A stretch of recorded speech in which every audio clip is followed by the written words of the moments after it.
Have you ever wondered what conflict of interest actually is?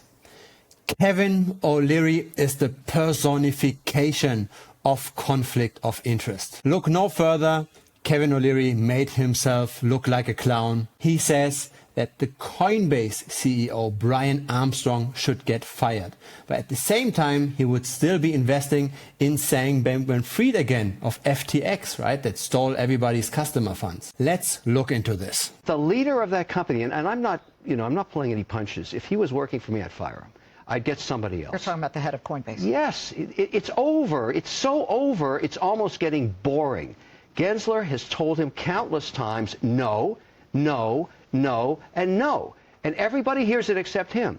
So maybe what you do, and you thank him for his great work as a pioneer. You're supposed to do that if you want something done in Washington. Well, you take him out behind the barn and you make the swap. You get a new CEO at Coinbase to go back in there and say, let's make a deal. And now, in stark contrast, let's look at what Kevin O'Leary said about FTX. That's roughly 6 months ago. If SBF knocked on your door again and said, look, I failed in my last venture, I have a new crypto venture, I need money, would you back him? That's a great question. No one's asked me yet. I think we can all admit, you can love him or hate him given what's happened, but he was one of the most brilliant traders in the crypto universe. He also built one of the most robust platforms. We used FTX actively. It was a very robust platform that allowed us to get information on a compliant basis. So I really like what he built.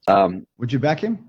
The answer would be yes. Interesting, right? Fire Brian Armstrong, but support Sam Bankman-Fried again. Something here looks very fishy, and I think it has to do with conflict of interest. Kevin O'Leary cannot condemn what Sam Bankman-Fried did with FTX because he promoted FTX. So the worse language he uses here, the more this could reflect back on him. It might be illegal to promote something that's considered a fraud. At the same time, he probably tries to get closer to the regulators. He makes money in investments that do require licenses. So this is then how we face contradictory statements like this. Be careful who you're listening to. This is the takeaway of this video. Everybody talks their own book. Everybody has their own best interest in mind. The more money is involved, the bigger the conflict of interest usually is.